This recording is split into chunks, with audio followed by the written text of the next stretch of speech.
take one enroll AD. Also was meinen Sie in der DDR von Menschenrechten? Wenn man von Menschenrechten spricht, was ist das? Wir müssen schon von bestimmten Bereichen der Gesellschaft ausgehen, in denen Menschenrechte für das Leben wichtig sind.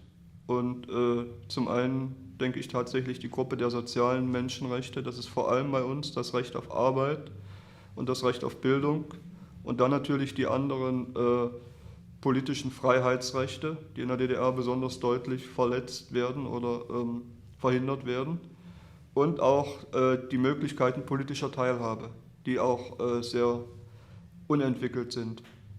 Bei all diesen Sachen wäre es falsch, nur immer den Staat oder die Sicherheitsorgane anzuführen. Es ist so, die Geschichte der DDR hat einen Prozess bewirkt, der viele Menschen so unselbstständig gemacht hat, dass sie im tagtäglichen Leben an ganz vielen Punkten ihre Rechte nicht mehr wahrnehmen, ihre Rechte gar nicht mehr als die fehlenden Rechte gar nicht mehr als Problem empfinden. Das fängt bereits in der Kindererziehung an. Viele Verantwortung, die eigentlich nur die Eltern tragen dürfen, mit ihren Kindern oder für ihre Kinder, werden bereits von der Gesellschaft oder von Institutionen übernommen. Das heißt, die Bildung der ganz kleinen Kinder bereits geschieht nach Plänen. Dort gibt es Etappen, nach denen wie ein Kind aufwachsen soll. Und jeder, der bei uns sein Kind zu Hause aufzieht, weiß, wie gut es ist, wenn man sein Kind nicht nach diesen Plänen aufziehen muss. Das ist natürlich das ist kein Zwang, sondern das ist eine Gewohnheit, aber eine schlechte Gewohnheit, denke ich, die auch viele Leute selbst unterstützen, weil es ist nicht so, dass die DDR ein Land ist, in dem man nur Angst hat. Vieles, was bei uns fehlt in diesem Land, fehlt auch aus Bequemlichkeit, weil die Leute noch zu wenig gelernt haben, die Mühe der Selbstständigkeit auf sich zu nehmen. Das ist auch ein ganz wichtiger Prozess. Die ganze Erziehung, die ja wichtig ist für die Mündigkeit, läuft noch so ab, dass man zum Gehorsam und zur Anpassung stärker geführt wird. Das heißt, die Schulpolitik ist darauf eingerichtet, ein Bürger, mit dem man leicht umgehen kann. Und da denke ich, ist es nicht nur der Kampf um ein bestimmtes Menschenrecht, sondern um eine andere Art von Leben, der einzig und allein einen Erfolg bringen kann. Den wir führen müssen, in allen Bereichen. Das geht bei den Kindern los und hört in vielen anderen Bereichen des Lebens auf. Können Sie ein bisschen Beispiele geben von diesen Versuchen, um eine Art in den Menschen zu bringen? Ja. In der Menschenrechtsinitiative, zu der ich gehöre, gibt es zum Beispiel Versuche, so etwas im ersten Moment zu diskutieren, wie die Fragen Rechte der Kinder. Ein Problem, das sich für viele Leute gar nicht stellt. Das aber nicht nur zu diskutieren, sondern auch zu überlegen, wie kann man eigentlich selber etwas machen. Also zum Beispiel Möglichkeiten gemeinsamer Kindererziehung zu suchen. Das ist in unserem Land nicht leicht, aber ich denke, es geht. Dass man versucht, auch das, was für unsere eigene Arbeit wichtig ist, nicht so zu machen, dass wir unsere Kinder davon ausschließen. Denn dass wir vieles auch von dem, was nicht leicht ist für uns, mit unseren Kindern zusammen machen können. Zum Beispiel diese Sachen, die wir machen, Kirchentag von unten, dass viele versucht haben, ihre Kinder mitzunehmen. Zum Beispiel so etwas. Ja, wenn man über soziale Menschenrechte sprechen, was haben Sie? Für welche Gründe kann man Berufsverbot bekommen und Bildungsverbot? Ja, natürlich kriegt man Berufs- und Bildungsverbot nicht dafür, dass man eine andere Meinung hat oder irgendwann mal etwas Falsches gesagt hat. So ist die DDR nicht mehr. Dieses Problem tritt dann auf, wenn man sich konsequent engagiert. Das heißt, wenn man versucht, aus der eigenen Meinung, aus dem Konflikt, den man erlebt, mehr zu machen, als nur zu Hause darüber zu sprechen oder zu ein paar Freunden. wenn man sich hinsetzt, einen Brief schreibt und diesen Brief mit anderen gemeinsam unterzeichnet, wenn man ihn der Öffentlichkeit gibt, wenn man sich für Betroffene einsetzt, zum Beispiel wenn man für Verhaftete Geld sammelt, wenn man auch sich an die Presse wendet, wenn man eine eigene Bürgerinitiative ins Leben ruft.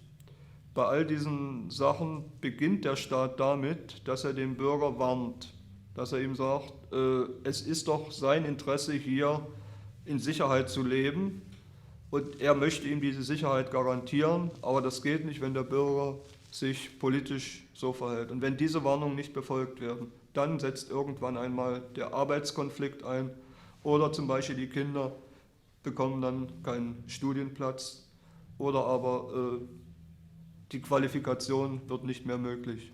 Solche Dinge. Wie viele Leute, wissen Sie, wie viele Leute sind von diesen sozialen Menschenrechten, haben Sie Probleme in diese Richtung? Diejenigen, die wir direkt kennen, das sind immerhin einige hundert, die wir unmittelbar kennen, deren Fälle wir auch sammeln konnten und dokumentieren können, sind immer nur eine ganz kleine Minderheit. Diese Praxis wird in der DDR auch weiterentwickelt, weil nämlich in den letzten Jahren die Zahl der gerichtlichen Verfolgung für politisch Engagierte eher zurückgeht. Das hängt mit der internationalen Situation zusammen. Die DDR möchte ihr außenpolitisches Gewicht nicht immer in Frage stellen. Die ökonomische Abhängigkeit führt auch dazu, dass sie an manchen Stellen einlenkt. Das heißt, die schlimmsten Formen der Repression zurücknimmt und zu leiseren, unauffälligen übergeht. Und das ist das. Und ich denke, dass das für die folgenden Jahre auch noch eine große Rolle spielen wird. Vor allem deshalb, weil viele Leute, junge Leute, die unter Bildungs- oder Berufsverbot stehen, einen Ausweg wählen, der für uns alle nicht gut ist. Sie verlassen das Land. Das ist, ja. Können Sie uns ein ganz praktisches Beispiel geben für die Methoden, mit denen der Staat versucht, einen Mann in der Stadt zu bilden, also nicht um zu kontrollieren, also nicht mit der Polizei, aber die anderen Methoden, die leichten Methoden? Ja, diese Mittel und Methoden beginnen sehr früh. Jeder Kindergarten, im Kindergarten sind Kinder, wenn sie 2 Jahre sind, aber auch schon eine Kinderkrippe, haben sogenannte Bildungs- und Erziehungspläne und in denen sind nicht nur praktische Dinge festgehalten, wie wann ein Kind isst oder wie sich ein Kind anzieht. Dort ist auch für diese kleinen Kinder bereits enthalten, welche Werte und welche Anschauung man sich wünscht. Bereits im Kindergarten werden Soldaten als Vorbild hingestellt. Erzählt man über die Armee, wird auch Kriegsspielzeug verwendet. Da gibt es viele Aktionen dagegen, aber das geht so weiter. In der Schule, bereits in der 1. Klasse, wird man Mitglied der Pionierorganisation und dort erfolgt natürlich auch über die ganze Zeit eine Anpassung. Eine Gewöhnung an die politischen Vorstellungen und Grundsätze des Staates. Es gibt ja Kinder, die nicht in der Pionierorganisation sind. Das geht auch jetzt in der DDR. Man muss als Elternteil nur konsequent sein. Aber auch jemand, der nicht in der Pionierorganisation ist, wird durch den Lehrplan sehr viele politische Bestandteile mit aufnehmen. Man kann sich als Eltern dagegen wehren. Weiter, wenn die Kinder zu Jugendlichen werden, dann kommt eine neue Stufe. In der 8. Klasse, wenn man 14 Jahre alt ist, werden sehr viele, die allermeisten sogar, Mitglied der Freien Deutschen Jugend, der Jugendorganisation. In dieser FDJ sind über 90% aller Jugendlichen. Es kommt eine Tradition der DDR, die sogenannte Jugendweihe. Und auch dort wird über ein ganzes Jahr in der Vorbereitung versucht, dort werden alte Parteikader, Antifaschisten, dort wird versucht, das Bild der DDR so positiv darzustellen und die Rolle des Staatsbürgers, die Pflichten und Verantwortung für die Jugendlichen darzustellen. Und ich denke, in dieser ganzen Zeit ist es schon wichtig, etwas anderes zu versuchen. Hm.